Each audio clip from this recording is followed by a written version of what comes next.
Chapter 8. Even in a tiny Southland village like Shadyvale, they had heard of Garet Jax. He was the man they called the Weapons Master, a man whose skill in single combat was so finely developed that it was said that he had no equal. Choose whatever weapon you might, or choose no other weapon than hands, feet, and body, and he was better than any man alive. Some said more than that. He was the best who had ever lived. The stories were legend, told in taverns when the drinks were passed about in the hours after work was finished, in village inns, by travellers come from afar, or about campfires and hearths where the night settled down about those gathered, and the dark formed a bond that seemed strengthened somehow by the sharing of words. The stories of Garet Jax were always there. No one knew where he had come from. That part of his life was shrouded in speculation and rumour, but everyone knew at least one place that he had been, and had a story to go with it. Most of the stories were true, verified by more than one who had been witness to its happening. Several were common knowledge, told and retold, the length and breadth of the Southland, and parts of the other lands as well. Omsford knew them all by heart. One tale, the earliest perhaps, was of unknown raiders preying on the outlying villages of Culhaven in the eastern borderland. Smashed once by the Border Legion, the raiders had broken into smaller groups, remnants of fewer than a dozen men each in most cases, who continued to plague the less protected homesteads and hamlets. Legion patrols scouted the lands at regular intervals, but the raiders stayed hidden until they were gone. Then one day, a band of 10 struck a farmer's home, just south of the Myrmidons joinder with the rab.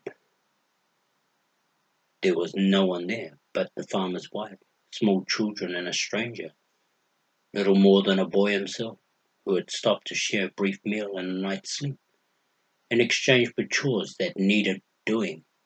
Barricading the family in a storm cellar, he met the raiders as they tried to force their way in.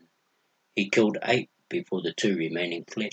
After that, the raid slowed somewhat, it was said, and everyone began to talk about the stranger named Garet Jax. Other tales were equally known. In Arbalon, he had trained a special unit of the Home Guard to act as defenders of the Elven King, Andrew Lessedale. In Tursus, he had trained special units of the Border Legion, and others in Kern and Varfleet. He had fought for a time in the border wars between the dwarves and gnomes, instructing the dwarves on weapons use. He had travelled for a time the deep Southland, engaged in the civil wars that raged between member states of the Federation. He had killed a lot of men there, it was said. He had made a great many enemies. He could not go back into the deep Southland anymore. Cut short his thinking, aware suddenly that the man was staring at him, almost as if reading his thoughts. He flushed. "Thanks," he managed. Garet Jax said nothing. Flint-grey eyes regarded him without expression a moment longer, then turned away. The short sword disappeared back within the shadows of the cloak, and the man in black began checking the bodies of the gnomes who lay scattered about him. He watched for a moment, then glanced furtively at Slanter. "Is that really Garet Jax?" he whispered. Slanter gave him a black look. "I said so, didn't I? You don't forget someone like that. Knew him 5 years ago when he was training Legion soldiers in Varfleet. I was tracking for the Legion then, passing time like Iron I was, but next to him," he shrugged. "I remember once there were some hard sorts, mad about being passed over in training or something, went after Jax with pikes when his back was turned. He didn't even have a weapon, 4 of them all bigger than he was." The gnome shook his head, eyes distant. "Killed 2 of them. Broke up the other 2 so quick you could barely follow I was there." Ye looked back again at the black dark figure. A legend, they said. But they called him other things too. They called him assassin, a mercenary with no loyalties or responsibilities except to those who paid him. He had no companion. Garet Jax always travelled alone. No friends either.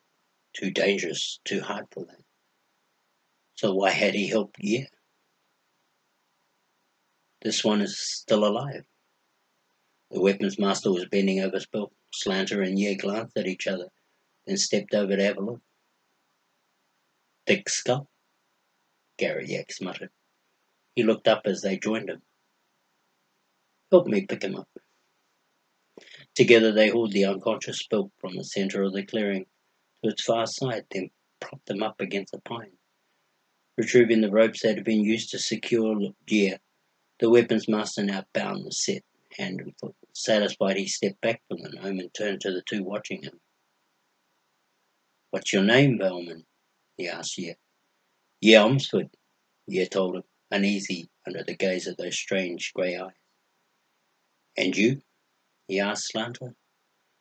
I'm called Slanter, the tracker replied. There was a flicker of displeasure in his hard face. Suppose you tell me what 9 gnome hunters were doing with this Bellman. Slanter grimaced, but then proceeded to relate to the weapons master all that had befallen since the time he had first encountered Ye in Shady Vale. Much to the Bellman's surprise, he even told the other what Ye had done to him to escape. Garet Jax listened without comment.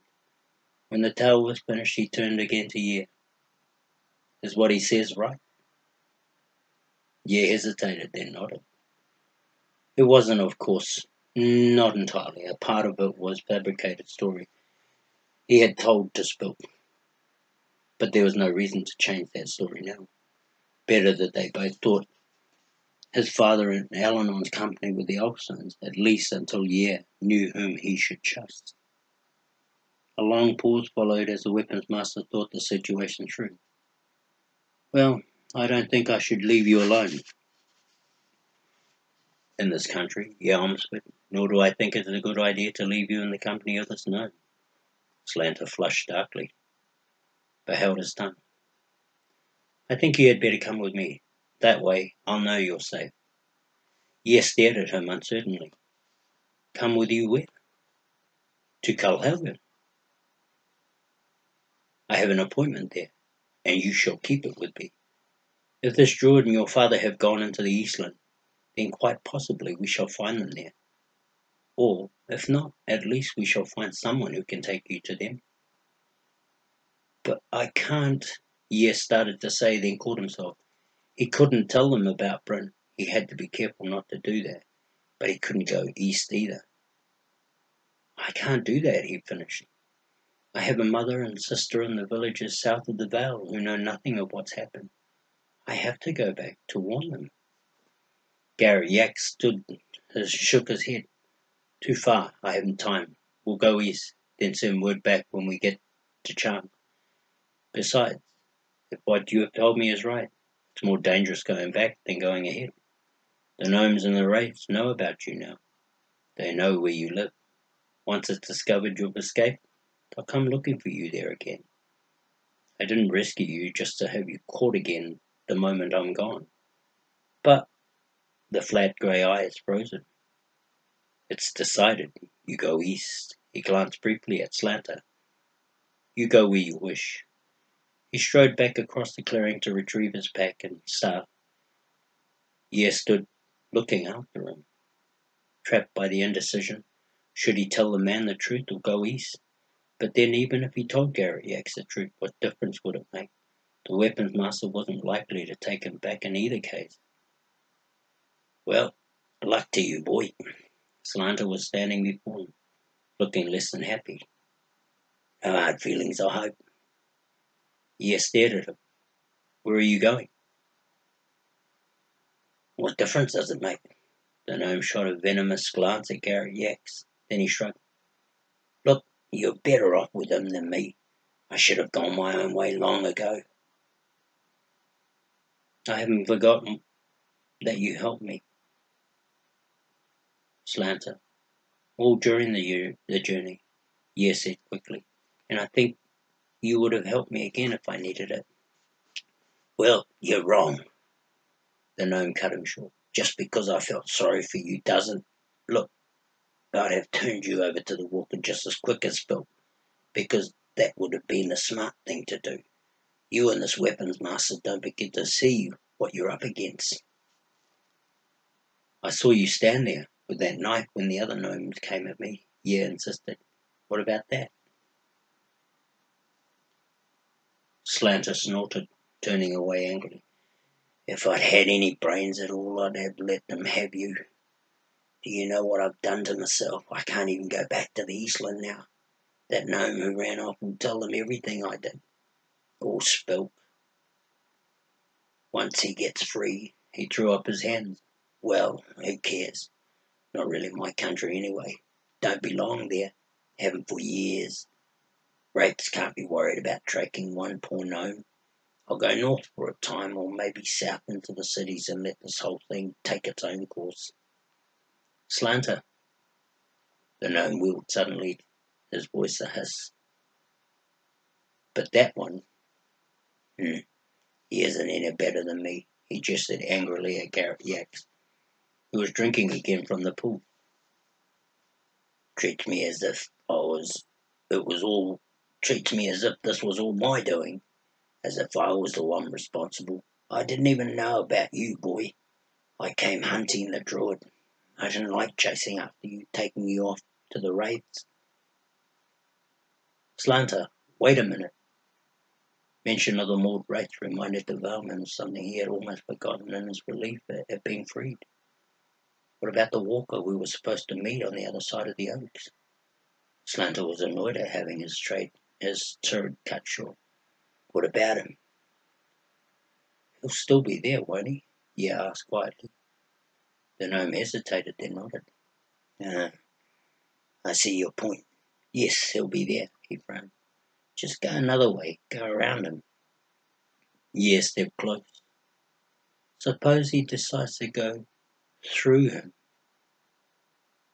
He motioned faintly toward Garet Jax. Slanter shrugged. Then there'll be one less weapons master. And one less of me. They stared at each other in silence. What do you want from me, boy? The gnome asked finally. Come with us. What? You're a tracker, Slanter. You can get us past the walk. Please, come with us. Slanter shook his head emphatically. No, that's the Eastland. I can't go back there. Not now. Besides, you want me to take you to Culhaven? Me? The dwarfs would love that. Just to the border, Slanter. Yeah, Brett. Then go your own way. I won't ask for any more than that. I'm greatly appreciative of that, the gnome snapped. Garet Jax was coming back over to join them. Look, what's the point of all this? That one wouldn't want me along anyway. You don't know that, Ye insisted. He turned as the weapons master came up to them. You said that Slanter could go where he wished. Tell him then that he can come with us. Garet Jax looked at the gnome. Then he looked back at Ye. He's a tracker, Ye pointed out. He might be able to help us avoid the walkers. He might be able to help find us a safe route east. The weapons master shrugged. The choice is his. There was a long, awkward silence. Slanter, if you do this, I'll show you a little of how the magic works, Ye said finally. Sudden interest filled the gnome's dark eyes. Well now, that's worth a chance, or... Then he stopped. No! What are you trying to do to me? Do you think you can bribe me? Is that what you think? No, Ye answered hastily. Well, you can't. The other cut him short. I don't take bribes. I'm not some... He sputtered off into silence, unable to find the words to express what was it that he wasn't. Then he straightened himself. If it means that much to you, if it's that important, then all right, I'll come. If you want me to come, I'll come. But not for a bribe. I'll come because I want to come. My idea, understand? And just to the border, not a step further. I want nothing to do with the dwarves. He stared at him in astonishment for a moment, then quickly stuck out his hand. Solemnly, Slanter shook it. It was decided then that Spook would be left just as he was. It would take him considerable time to free himself, though eventually he would do so. If worse came to worse, he could always chew his way through the ropes, Slanter suggested blackly. If he yelled for help, perhaps someone would hear him. He would have to be careful, though. The Black Oaks were populated by a particularly vicious species of timberwolf, and the calls were likely to draw their attention. On the other hand, the wolves might drift in for water anyway. Spook heard the last of this, stirring awake as Yair and his companions were preparing to set out. Dazed and angered, the burly gnome threatened they would all meet a most unpleasant end when he caught up with them again, and catch up with them he would. They ignored the threats, though Slanter appeared somewhat uneasy at hearing them. Minutes later, the set was left behind.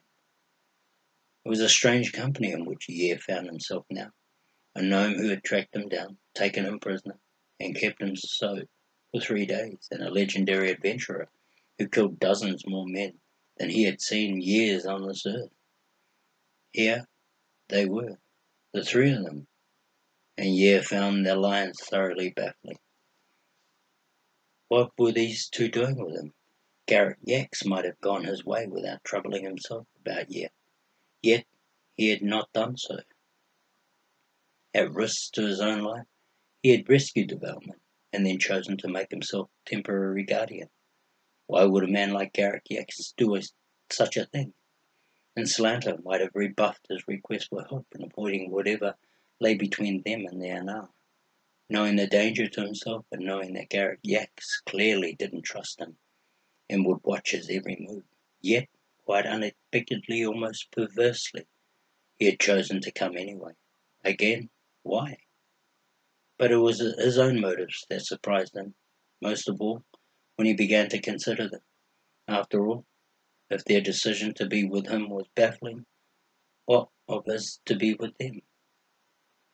Slanter, until just moments ago, had been his jailer, and he was genuinely frightened of Garet Jax, his rescuer. Over and over again he thought of the weapons master facing those gnomes, quick, deadly, terrifying, as black as the death he dealt. For an instant the picture hung suspended in the Veilman's mind, then quickly he thrust it aside. Well, strangers on the road became companions for safety's sake, and Yair supposed that it was the way to view what had happened here. He must keep his wits. After all, he was free now, and in no real danger. In an instant's time, he could disappear. A single note of the Wishsong, sung with the whisper of the wind, and he could be on. Thinking about that gave him some sense of comfort. If he hadn't been so deep within the Black Oaks, if it weren't for the fact that the Mordrake was searching for him, and if it weren't for his desperate need to find help somewhere, he tightened his mouth against the words. Speculation on what might have been was pointless. He had had enough with which to concern himself. Above all, he had to remember to say nothing about Britain or the Oakstone. They had walked less than an hour through the oaks when they came to a clearing in which half a dozen trails merged. Slanter, leading the way through the darkened forest, drew to a halt and pointed to a trail leading south. This way, he announced. Garet Jax looked at him curiously. South. Slanter's heavy brow knotted. South. The walker will come down out of the Silver River country, through the Mist Marsh. It is the quickest and easiest way, at least for those devils. They're not afraid of anything that lives in the marsh. If we want to take as few chances as possible, we'll go south around the marsh through the oaks, then turn north above the lowlands. A long way, gnome, the weapons master murmured. At least that way you'll get where you're going, the other snapped. Perhaps we could slip by him. Slanter put his hands on his hips and squared his stocky frame about. Perhaps we could fly too. Ha! You haven't any idea at all what you're talking about. Garet Jax said nothing, his eyes fixing on the gnome. Slanter seemed to sense suddenly that perhaps he had gone too far. Glancing hurriedly at Yair, he cleared his throat nervously and shrugged. Well, you don't know the Maud race like I do. You haven't lived among them. You haven't seen what they can do. He took a deep breath. They're like something stolen from the dark, as if each were a bit of night broken off. When they pass, you never see them. You never hear them. You just sense them. You feel they're coming. Yair shivered, remembering his encounter at Shady Vale with the invisible presence just beyond the water. They leave no trail when they pass.